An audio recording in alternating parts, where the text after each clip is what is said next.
ಜನವರಿ ತಿಂಗಳಿಂದ ಕೇಂದ್ರ ಸರ್ಕಾರದಿಂದ ರಾಜ್ಯಕ್ಕೆ ಪತ್ರ ಬಂದು ಅಣುವಿದ್ಯುತ್ ಯೋಜನೆಗೆ ಬೇಕಾದಂಥ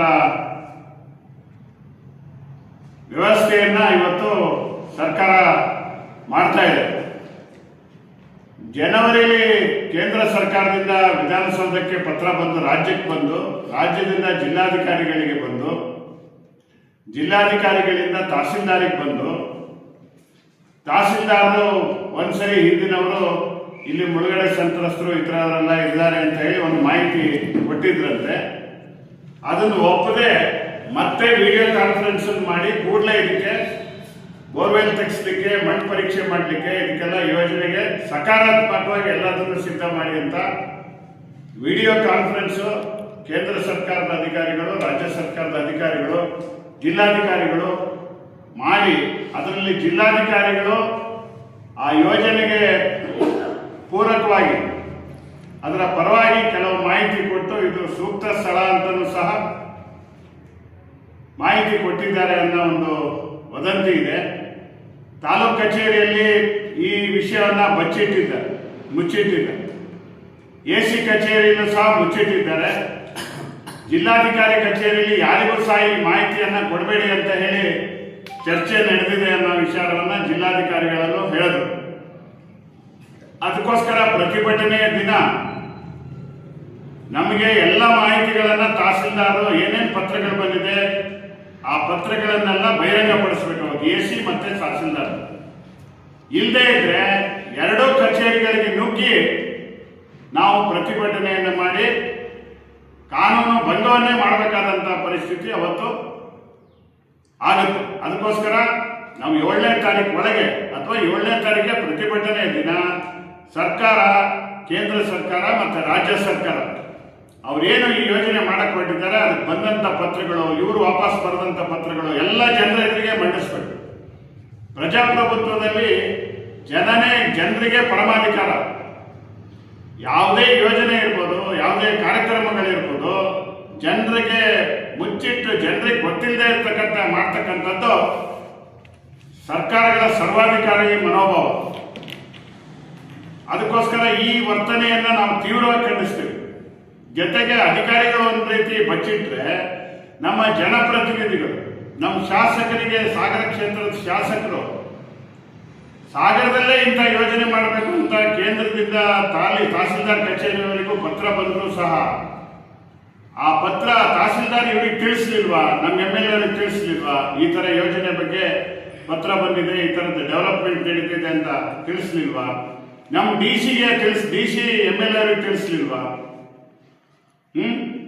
ಜನ ಯಾವಾಗ ಪ್ರತಿಭಟನೆಯನ್ನ ಶುರು ಮಾಡಿದ್ರು, ಅದ್ರ ವಿರೋಧ ಮಾತಾಡಕ್ಕೆ ಶುರು ಮಾಡಿದ್ರು, ಆಮೇಲೆ ಹೋಗಿ ಶಾಸಕರು ಮುಖ್ಯಮಂತ್ರಿಗೆ, ಕಂದಾಯ ಮಂತ್ರಿಗೆ, ಆಮೇಲೆ ಕೈಗಾರಿಕೆ ಮಂತ್ರಿ MB ಪಾಟೀಲ್ಗೆ ಹೋಗಿ ಮನವಿ ಕೊಡಕ್ಕೆ ಹೋಗಿದ್ದಾರೆ.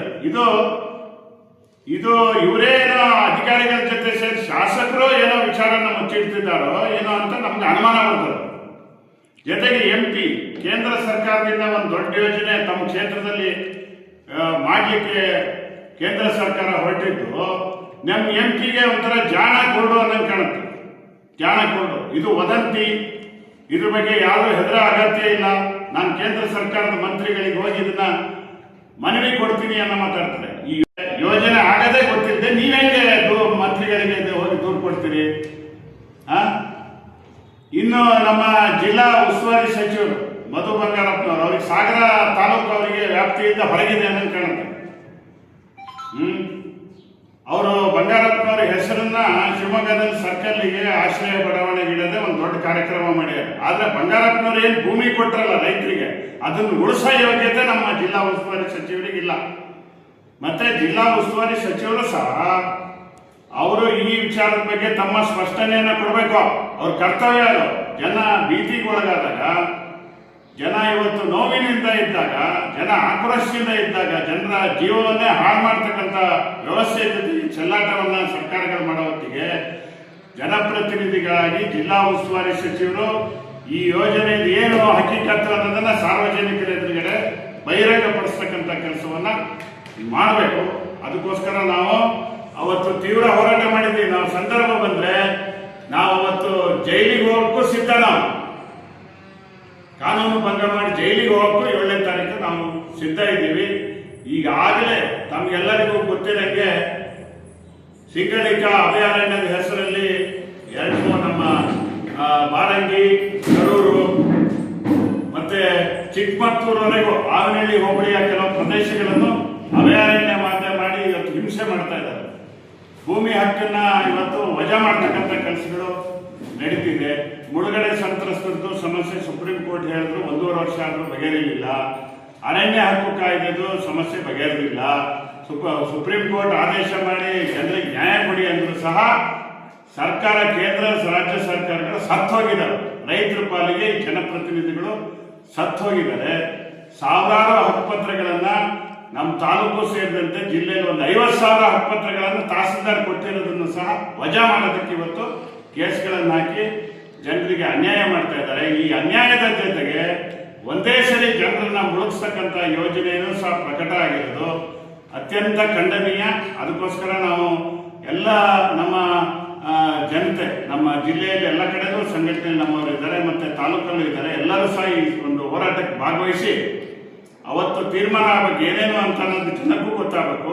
ಜನಪ್ರತಿನಿಧಿಗಳು ನಾಟಕ ಮಾಡೋದನ್ನು ಬಿಟ್ಟು, ಅದು MLA ಇರ್ಬೋದು, MP ಇರ್ಬೋದು, ಮಿನಿಸ್ಟರ್ ಇರ್ಬೋದು, ಸುಮ್ಮನೆ ಕಾಟಾಚಾರಕ್ಕೆ ಮಾಡೋದು ಬಿಟ್ಟು ಇವತ್ತು ಇಲ್ದಿದ್ರೆ ಜನರ ಜೊತೆಗೆ ಹೋರಾಟಕ್ಕೆ ಬಂದು ಅವರು ಕಾನೂನು ಭಂಗ ಮಾಡ್ಬೇಕು. ತಹಸೀಲ್ದಾರ್ ಅವ್ರಿಗೆ ಮಾಹಿತಿ ಕೊಡಲ್ಲ, DC ಕೊಡಲ್ಲ, ಹಂಗೆ ಏನಾದ್ರು ಮಾಡ್ತಾರೆ ಅಂದ್ರೆ ಅವರು ಇವತ್ತು ಕ್ವಶನ್ ಮಾಡ್ಬೇಕು. ತಮ್ಮ ಬೇರೆ ಅಸ್ತಿತ್ವಕ್ಕೋಸ್ಕರ ಇವತ್ತು ಹೋರಾಟ ಮಾಡ್ತಾರೆ. ಅವರ ಅಸ್ತಿತ್ವ, ಮಂತ್ರಿಗಿರಿ ಅಥವಾ ಇನ್ನೇನೋ ಮಾಡೋದಕ್ಕೆ MP, MLA, ಮಿನಿಸ್ಟರ್ ಎಲ್ಲ ಹೋರಾಟ ಮಾಡ್ತಾರೆ.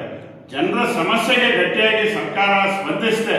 ಅವ್ರನ್ನೂ ತಿರಸ್ಕಾರ ಮಾಡಿರ್ಲಿಕ್ಕಿಲ್ಲ. ಖಂಡಿತವಾಗಿ MLA, MP ಮತ್ತೆ ಜಿಲ್ಲಾ ಉಸ್ತುವಾರಿ ಸಚಿವರು ಇದನ್ನ ಬಚ್ಚಿಡ್ತಿದ್ದಾರೆ, ಜನರನ್ನ ಮುಚ್ಚಿಡ್ತಿದ್ದಾರೆ ಈ ಸಂಗತಿಗಳನ್ನು ಅಂತ ಹೇಳಿ ಇದು ಸರಿಯಲ್ಲ ಅಂತ ನಾನು ಖಂಡಿಸ್ತೇನೆ. ಈ ಹೋರಾಟಕ್ಕೆ ತಮ್ಮನ್ನೆಲ್ಲರಿಗೂ ಸಹ ಬೆಂಬಲ ಕೊಟ್ಟಿದ್ದಾರೆ. ಈಗಾಗಲೇ ಅದು 2 ಬೇಡಿಕೆಗಳಿದ್ದು ಅಧಿಕಾರಿಗಳು ಪ್ರೋಸೆಸ್ ನಡೆಸಿದ್ರು. MLA ಅವರು ಏನು ಮಾಡ್ದಂಗೆ ಕಾಣಲ್ಲ, ಇದಕ್ಕೆ ಹೇಳೂ ಇಲ್ಲ ಅವರೆಲ್ಲೂ. ನಾವು ಅವ್ರನ್ನ ಭೇಟಿ ಮಾಡಕ್ ಹೋಗಿಲ್ಲ. KPC ಅವರು ಅದನ್ನ ಮಾಡಿದ್ದಾರೆ. KPC ಅವ್ರ ಜೊತೆ ಮಾತಾಡಿ ಅವರು ಕರೆಕ್ಟಾಗಿ ಪ್ರತಿಯೊಬ್ಬರು ಮನೆ